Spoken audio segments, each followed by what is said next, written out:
Hey guys, welcome back to the REI Network podcast with me, Gavin Timms. Another good episode, I hope. We are going to be talking about the best ways to build a real estate team. I get a lot of questions regarding this, how to hire them, when to hire them, who to hire first, what order should I go in. So I'm going to tell you the way that I think you should do it, and I'm going to give you some scenarios along with it. So you understand when and again how to hire these positions out. Just before we get going, remember, like and subscribe if you haven't already. If you're watching me on the REI Network podcast, give me a like, drop me 5 stars. That'd be awesome. And if you're on YouTube, make sure you subscribe to get the other content that's going to be coming following this episode. All right, so let's jump straight back into. We're going to be talking about the best ways to build a real estate team. Now, I believe that the team is everything, especially if you want to work on the business and not in it. Your team, you're only as good as your team ever, right? And that goes for any business, not just mine or real estate. I think any business, you could say from a COO of a company, that they have key team members in place so the business runs. So let's talk about the key team players that you need in your business. So I would start always with hiring a good virtual assistant. Okay, this would definitely be one of my hires. And the way that I would do this, if you're in the first phase of your business where you're currently doing everything in the business, from you're doing your marketing, you're talking to your sellers, you're making your offers, you're doing your follow-up, you're updating the notes, you're sending contracts, you're visiting properties, whatever you're doing, you're kind of doing everything. And this is why you want to hire a virtual assistant to start with and start offloading some of those tasks. Now, what should they be? Anything that's a low end task, that's not a high dollar an hour activity. So anything from updating notes, doing some marketing, okay, sending out contracts, researching properties, looking up comps, things like that you can train your virtual assistant to do that takes you a lot of the time. So they're just some examples. So what I want you to do right now, you can pause this if you like, write down everything you do in your current business, and then look at what you could outsource. Now, the last things that you really want to be outsourcing for me are the phone.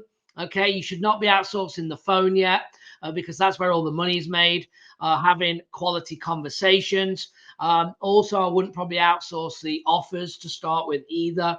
I'd work into training that to happen. Maybe you could give the number though for the property if you want to if you're making a cash or a lease option or owner finance. Give the VA the number, let them create the offer, put it together, and send it out. Again, all these little things that are taking you all the time. We need to remove them off your plate so you can then get back focusing on what makes the money, which is talking to the sellers, making offers, and following up. And they can still be assisting in them areas. Again, if you're talking with a seller as you get off the phone, you could use a walkie-talkie app like Voxer or WhatsApp or something like that, and Voxer your VA saying, hey, I just spoke to Dave Smith on 123 Main Street. Here's the situation. Set me a task. I've got to follow up in 30 days. And they can then go and put all the notes in, create that task for you, and then hold you accountable. They can also be sending you your tasks every single day. If you want to stay out of the CRM, if that bogs you down, get them running the CRM and get them to say, hey, today you've got to do these 5 things in the CRM, and they can actually send you over the tasks. And they can be doing marketing. They can be, pulling lists, skip tracing for you. They can be organizing, list stacking, organizing leads, sending text messages. If you're doing that in your business, all them things that a virtual assistant should be doing. And again, that would be my number 1 hire, 100%. That's where I would go first. Now, where to get them? I would go in the Philippines. That's just biased. That's where my people are that work for me. I think I have 7 VAs now that we work with, and I think why the Philippines. I like their culture. They've got good verbal and written English. They've got great work ethic. They're used to working on the US time zones, which is through the night for them. And also they are affordable. So it keeps your overhead down. That's why I would do it. In terms of then, how do you hire? I'd be using something like Upwork, Upwork. I always have to spell that out because my accent, Upwork, no one can quite get that. So that's where you could post an ad. There's also, virtual staff finder. There's so many places that you can get virtual assistants from, but it all starts with creating a good ad. Now, I've just talked about just on the admin side, but you've also got the cold calling side as well. Getting a good virtual assistant to be lead genning for you.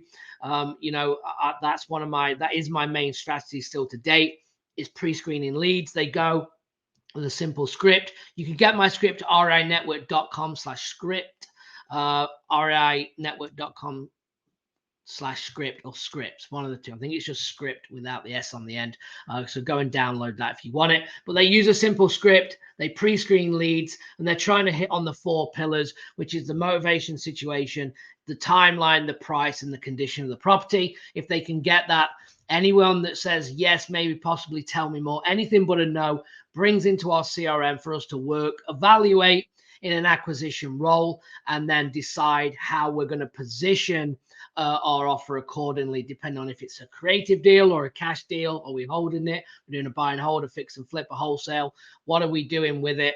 And then we evaluate the seller to solve the problem. Okay, that's how we do it. So I'd be using that, and again, from the Philippines. Now, if you've done that, depending on, again, where you are in your business, if you're going virtual, your next kind of step, if you're doing virtual, is maybe you need someone on the ground. If you haven't done the partnership route, when you're partnering with someone on the ground, maybe you need to get a runner. Now, a runner on the ground is basically somebody that can go out and do little tasks for you. They do not need to have any real estate experience. We just got a contract in Florida yesterday as I'm recording this, and we hired someone to go out to the property and get a contract signed. So they can do contracts, they can go and get pictures, they can put a lockbox on, they can meet a buyer to show them the house or let them in. And again, these could just be random people that maybe you trust. So you could start with friends and family, ask on your Facebook group. If you have friends and family in that area, that they have friends or family that might do it, that'd be a good start. Then if I couldn't work it that way, I'd go into a local Facebook group in that market and ask there. And then you've obviously got them Facebook Marketplace. And by then you should be able to find somebody or a lead to someone. You could also call real estate agents. Do they know anyone that could do it? Maybe the agent will do it for you, especially if it's a newer agent. And you should be probably paying them anywhere between 25 and 50 bucks a property. And normally depends on if it's a one-off, and we normally do like 50 bucks. And if they got 2 or 3 to go at a time, then maybe we'll pay them $25 per property. So that kind of changes. And you can also look at Uber drivers, Lyft drivers, and things like that as well. Okay. Then, depending on if you've done that, now you're going to get into more of your team. And these positions can change depending on your business. So you've got literally the acquisition, the disposition, and a local admin. Okay. And I think these orders will come in potentially different orders. If you have your VAs, you might need an admin to start tracking and managing all your VAs and your processes for you. So the admin could come up. The admin, you might be paying, depending on where you're located, maybe 15, 18, 20 bucks an hour for someone to be on the team admin. But before that, maybe you've got that under control using virtual assistants, so you might not need them yet. And then you've got obviously 2 very, very important roles, which are the acquisition and disposition. Now, everyone wants to hire an acquisition and disposition, but you only need to hire in that position when you need them. Okay, so you're never going to hire an acquisition manager if you don't have any leads. It doesn't make any sense. So let's say you're only generating a couple of leads a day, and that's fine for you. You're not going to go and onboard an acquisition manager with no leads. They need to be doing, an acquisition manager for me needs to be making a minimum of 50 dials a day. okay, and maybe up to $70 to $80 a day, depending on how many conversations they're having. That is the goal with our acquisition in our team. So you can imagine you need a lot of follow-up, and you need to be bringing leads in every day for them to work. So they're going to have some new leads and again, a lot of follow-up. We always do on the ratio of more follow-up than new leads, because 90% of our deals come from follow-up. Now, maybe you are a great salesperson, you're great in that role, so you would be hiring dispositions first. And if you're not, if you're kind of a introvert, you don't like being on the phone, you're just doing it because you have to, maybe the acquisition role is good for you and you will fit in the dispo role. So you're going to go into one position or another. You're going to stay on dispo and work with your buyers, or you're going to go on to acquisition and work with the sellers, and vice versa. So remember, we need enough leads coming in on the acquisition role. Now, there's different ways to pay acquisition. Obviously, the first thing is to pay them commission only. We always would love to do that. I believe, though, it's very difficult to do that if you're not doing enough business. Now, if you're doing enough business, you're doing, maybe 4, 5+ deals a month, bringing an acquisition in and paying them commission is probably doable, because you can get them trained and in that position to start making money, hopefully within 30 to 45 days, or at least 60 days. And you need to make sure that you position that up front. Now, what we tend to do is we pay an hourly, anywhere between 15 to 18 bucks an hour, plus $500 per contract closed. We do that for 60 to 90 days, with then the transition of commission only. So what that does is you can actually then look at the acquisition and go over them numbers. If they're making $18 an hour, and let's say they're making a couple of grand a month, and then they're doing 4 deals and they're getting 500 bucks. Sometimes we do 750 bucks if it's a big deal. And then you can work out, hey, if you would have took a percentage of, let's say, 10 to 12% in an acquisition role, you would have made more money. But obviously the guarantee is not there. So that's why we back in that way. You can also do a drawback. So you could give them 18 bucks an hour, 20 bucks an hour, whatever, depending on your market. And then when they do a commission, you do a drawback. So you're paid, let's say they do a $20,000 deal and they make $2,000, but you've already paid them $1,000. You will take that drawback, pay yourself back that $1,000, and then they would get the other $1,000, and then commission only from there. And you might do a drawback each month, again, for about 90 days. So you've got a couple of different options there that you could do. But remember, you need to make sure you have enough leads, you're tracking them KPIs, and the training process. Do not just throw them in the deep end and go, hey, go and make calls and do deals. Remember, when you first started, if you're in that position to start hiring acquisition, you need to put time in. Just like we do with our clients to get them in the position to do deals, you've got to do the same for your acquisition. And acquisition for me is the hardest position to fill in the business by an absolute mile. The turnover rate is high. It's very difficult. Okay, contracts is where everything begins, in my opinion. Definitely the hardest position to fill. So then we have disposition. Disposition is actually moving the exit strategy of the property. Now, this could be dispo in creative finance, it could be dispo in lease option, it could be dispo in wholesale, okay, depending on what you're doing. But disposition, you're never going to hire a disposition, guess what, until you have contracts. So you need to be bringing in, at least probably 2 or 3 every single month to warrant hiring a disposition manager. And their job role is to move the contract, get it through closing, work with the title company, and close the deal so everyone gets paid. And their job is to build relationships with the buyers. So they get to know the buyers so they can dispo. And also a disposition can handle multiple markets, in my opinion. Again, they've got to be a good relationship building person that can do that can multitask, that's organized, that's on top of things, got great communication skills, and they will be negotiating that sales price up with the buyers, and they'll be able to handle that.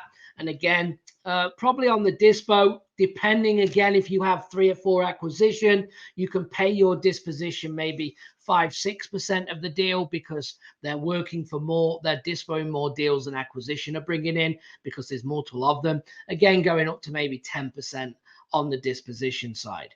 Now, where to hire disposition and acquisition, I would probably say Wise Hire is one place. You can pay a couple $100 and they do a lot of pre-screening for you.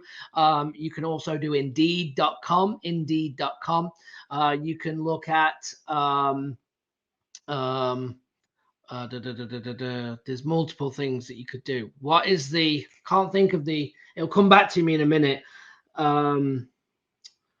It'll come back to me. There's another service as well that you can use. It'll come back to me in a minute. But you can post on there and on them sites, put ads, run them. Again, doing them pre-screening, sending out the DISC test, the DISC test. Okay, the DISC test. It's a personality test. Highly recommend that you send that out for acquisition and disposition. You could actually do that for your VAs as well, making sure that you have a cold call VA in a cold call position, right? You don't want an admin in a cold call or a cold caller, a salesperson in an admin role, because that doesn't fit, right? I am a salesperson. That's what I do. I love talking to people. I'm not the best organized. My compliance is down. I'm a high D&I on the DIS test, a big influence. So you're going to see that, through them positions. But your D and I on the DIS test is always going to be higher on the acquisition side, because then that more go-getter sales mentality for that. You're not going to have the S&C, the steadiness and the compliance. That's more of an admin role. So everyone in your team should be taking that test. Highly recommend. I think it's 123test.com. You can actually do the DIS test for free on there. It's about 10 minutes and you get the results. So highly recommend you go in to check that out as well. Okay. Then once you've done that, you've then got asset managers that you could do, if they're managing the capital for you, managing fix and flip projects, overseeing inventory, working with the general contractors, working with your realtors. And these also could be business partners that cover this for you as well. So you could be doing that. Again, we talked about the admin role. Sometimes we elevate admin into that role. That's what I did in my business. I had Lawrence on my team. She started off as an admin, just doing admin tasks, and elevated. Now she runs kind of the financial side of both my businesses, runs the books through QuickBooks and makes sure we're staying profitable, helps along with Rod running the KPIs. He's my lead VA, and they do a great job for me. So elevating people in your team, I highly recommend as well. And remember, we just talked a bit about, the DIS test and how to do that. Also, you've got to make sure you have great communication, okay, through your team. From the hiring process, just everything is about communication. If you want a great team, you have to be a great communicator, because you've got to get people to feel comfortable coming to you. Even for your VAs, if there's a problem, if things should be working better, let them have a say, let them have an opinion. And by doing that, you're going to get the feedback you need. You're going to get that honesty for you to make judgment calls while you're now working on the business. And guess what? Once you've got all these people in position and you've hired away, and you're hopefully now doing 5 deals consistently or more a month, now you're working on the business. Now you're in that visionary position to drive the business forward. Maybe now this is a time when you're adding more strategies, okay, where you're doing more marketing, you're testing different marketing, okay, because your time now is all back. Maybe you just want to travel and live the dream and let your team handle everything for you. But again, just make sure you're communicating. I travel a lot. I'm pretty hands-off in my real estate business, but I am a very good communicator. So all my lead people in my team, we talk multiple times a day, whether it be on Voxer or text or phone or Zoom, checking in, making sure everything's running. Do they need anything? Do I need to step in? Do I need to help with anything? Okay, showing an interest in your business, and also, giving bonuses, giving random. I'm more about random bonuses, even for admin, and find out what makes your team tick. And what I mean by that is what excites them. What do they like to do in their spare time? Because believe it or not everyone wants money. Money helps, but sometimes it could be a gift. It could be a weekend away. It could be different things, right? Or it could be money. I bonus my VAs. I bonus, my team. I have now Gabe, who runs kind of all my website stuff and a lot of my content, and and then a VA works for him for doing content for YouTube and different video things. And you start to grow that out, and you put real leaders in place that can handle that. So you're having them one conversations with the leader, then they're making sure that things are done. And that's when you grow into this business. But I think, again, going through while you're on your real estate journey from a VA is an absolute must. I just do not recommend not having virtual assistants. I think they're great, and I've got no problem building up to 15 to 20 VAs, okay, and having less, paid people on the ground in America, and do it that way because of the overhead, the cost of living, because remember, these are smart people. And then building into an acquisition dispo, again, you got the flip-flop, you got the local assistant, elevating them up into that key role of running your finances. Now, you can't just give your finances to anyone. You've got to be working with that person for a long time, because then you have to trust that position. It's really, really important. And helping, again, Lauren helps stay on track with the books for the flips and the money side of the business, making sure we're profitable, because I want to go 100 mile an hour with 500 different things. And then I have my team pulling me back saying, hold on, how we're going to implement this. And that's what you want for your team. So I always let them have a say. Okay. And I think if you do that, hopefully listening to this, you've now got an understanding of them different, different things that you can do from the hiring process, how to do it, what to pay them, and understand a little bit about where you can fit in the business for you personally. Remember, this business has to fit around you first, and everything needs to be done. So every position you are doing, you're getting your time back. Okay, and just think, you may be a person that wants to handle everything, but you can only do so much. You're only going to do so many deals on your own before you start outsourcing. And I think I'm good on the phone. I think I'm good at getting contracts, because that's what I did for years. But here's the thing.